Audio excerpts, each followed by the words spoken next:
Elizabeth Shoaf is a smart, bubbly teenager growing up in South Carolina. She's got a loving family and a bright future.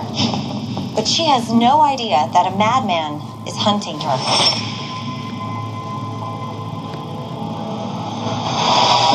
Live off is really country, not much city, a lot of woods, and not much to do.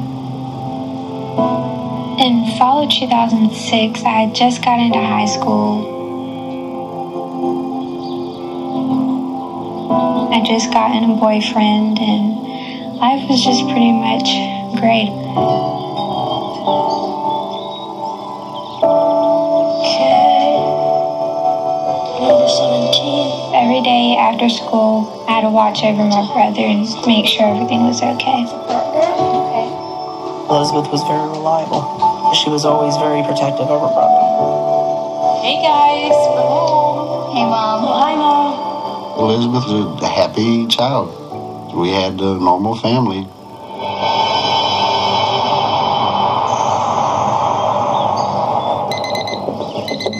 September 6, 2006 was on a Wednesday.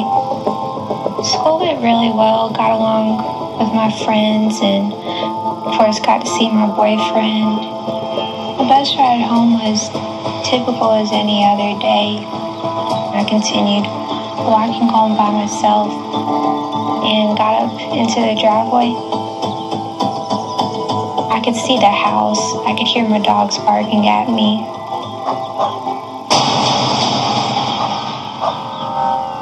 About halfway down, I heard a little bit of ruffling in the leaves and looked to my right, and I noticed a man coming out of the woods. Thinking nothing was wrong, you know, typical country look-off, people hunt in our woods. On his shirt, he had a police officer's badge. We'll have to get you to come with me. And he had told me that I was arrested. I never got in trouble, never had to deal with police, but I didn't want to fight back and get in even more trouble. After he handcuffed me, he placed a string with a little box attachment around my neck and stated that it was a bomb.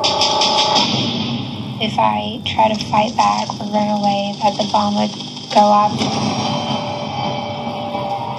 I was terrified.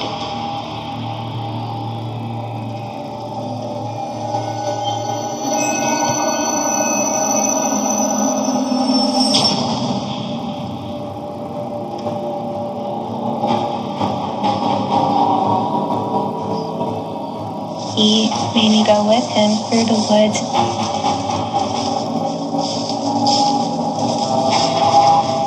The further we walked, I no longer saw houses. I didn't recognize anything. I'd never been that far into the woods. Pretty much felt and knew that I was going to die. I kept thinking I was never going to see my family again, and my friends, my boyfriend. More or less like your life flashes before your eyes. Elizabeth has stepped out of her regular life and into a nightmare.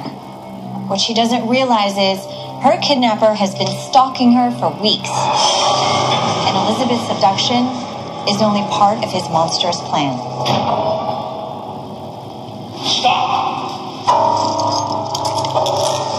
He finally stopped, and I thought that was it. You know, this was where I was going to be killed. Instead, he reached towards the ground and brushed a few leaves away.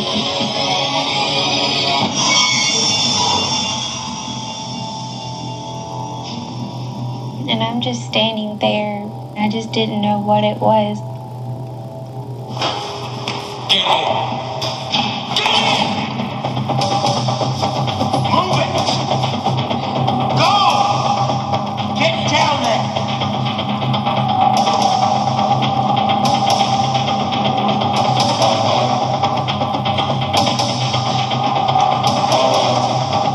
It was like a little room under the ground.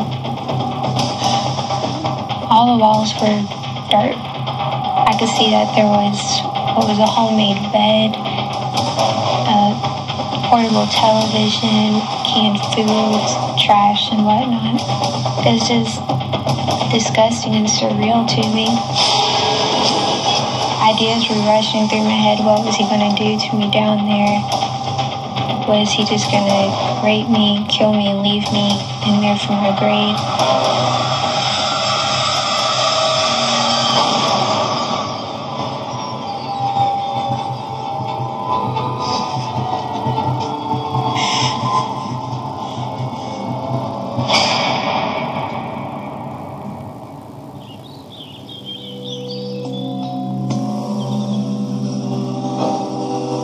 At 4:30 is when I called home to check on the kids to make sure that Elizabeth and Donnie were home.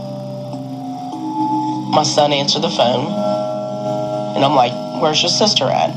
He's like, "She hasn't gotten home yet." And I sat there, I'm like, "Donnie, she should have been home by now." I knew that was not like Elizabeth. She was responsible enough to know to be home. A friend had told me that I need to call my wife because, it's some kind of emergency. She sounded a little frantic. She said I needed to come home because Elizabeth is missing. I knew that something had happened to her. So at that point, I called 911. About 7:30 that night is when the officers finally showed up at our house. They went and talked to the other children in the neighborhood to see if they had seen or what they knew about Elizabeth. Nobody could give them an answer.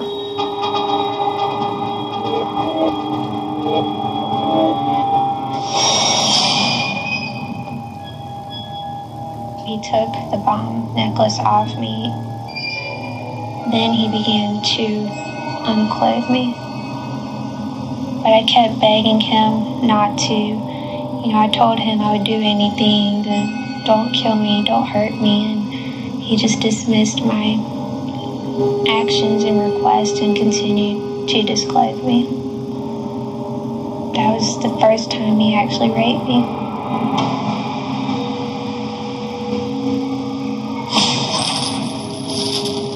He had a large metal chain that hung from the ceiling. He had it locked very tightly around my neck, so it was difficult enough just to swallow.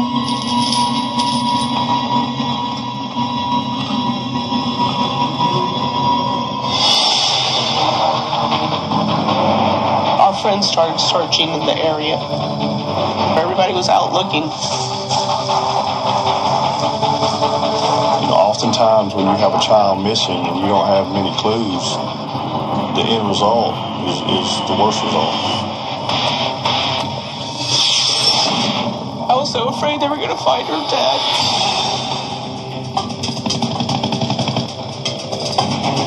We searched the area all night long.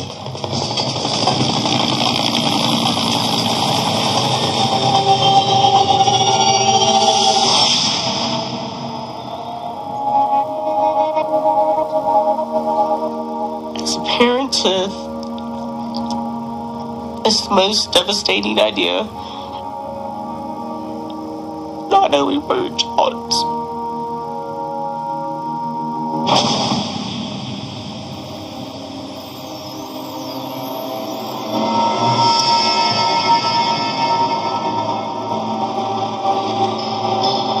This is 14-year-old Elizabeth Shove. She went to Lugoff Elgin High School Wednesday, wearing the same clothes you see here. She was seen by friends getting off the school bus. She hasn't been seen since. The worst thing.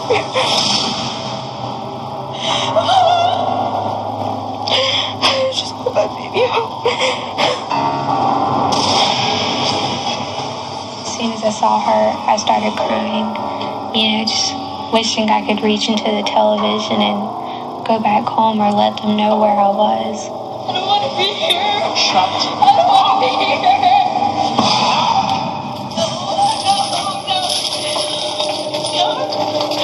He told me they had no idea where I was. nobody could see us from above, that I was never going to get out of there.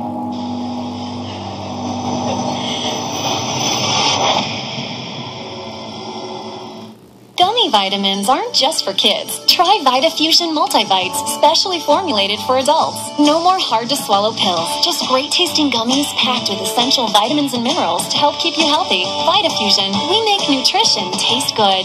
The Party Joe! I got my Stars and Stripes at Party City. Dressed up everyone. Saved big on tableware. This is my party. Now 40 party plates, $2.99. Party City and PartyCity.com. Nobody has more 4th of July for less. You're watching Investigation Discovery. Don't miss Deliver Us from Evil. In theaters July 2nd. The T-shirt. Darling of the dresser. Worn as a reminder of carefree nights. A good luck charm. A napkin. The washer must clean the shirt quickly, restore its honor, so it's ready for the next adventure. On the sofa, the Samsung 9100 washer with the world's largest capacity and super speed technology. Stanley Steamer Carpet Cleaning is certified by the Asthma and Allergy Foundation of America for a cleaner, healthier home. Call about our $99 carpet cleaning special. Call 1-800-STEAMER. Stanley Steamer, your certified cleaner. It's Ashley Furniture Home Store's Stars and Stripes mattress event. Pay no interest until January 2021 on Qualify and share it with us. Love, HGTV. Every day, you drive by that creepy house. They're that family. Everyone talks about. You try not to be nosy, but that little voice keeps telling you something just doesn't feel right. Trust your instincts. Evil Kin, all new season, Wednesday, July 23rd at 9. Only on Investigation Discovery.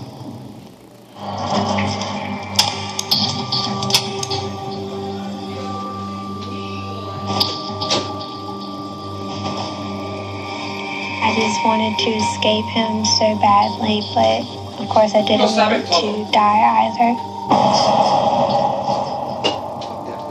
Elizabeth is struggling to stay calm and not give up in the face of unimaginable terror. Her parents are living their own nightmare.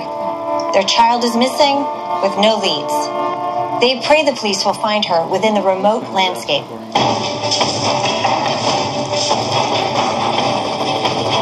We had airplanes, helicopters in the air.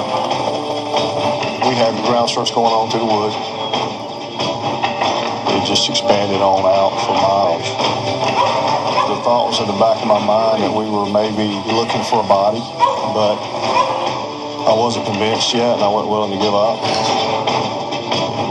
Part of me just kept saying, you know, she's got to be alive.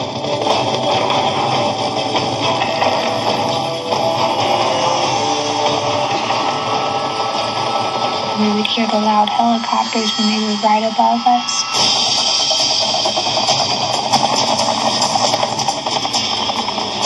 I could hear people walking above me. As if they were literally walking on the door itself.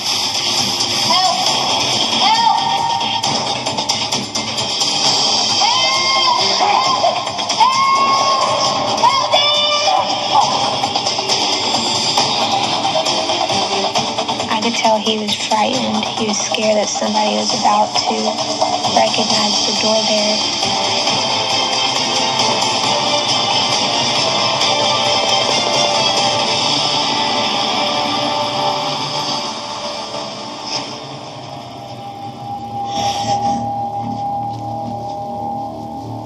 The searching for me quieted down. He told me if I had tried to run away, he would in fact find out where my brother was, come back to my home, and kill him. Which definitely held me back from trying to run away from the bunker. definitely held me back from trying to run away from the bunker.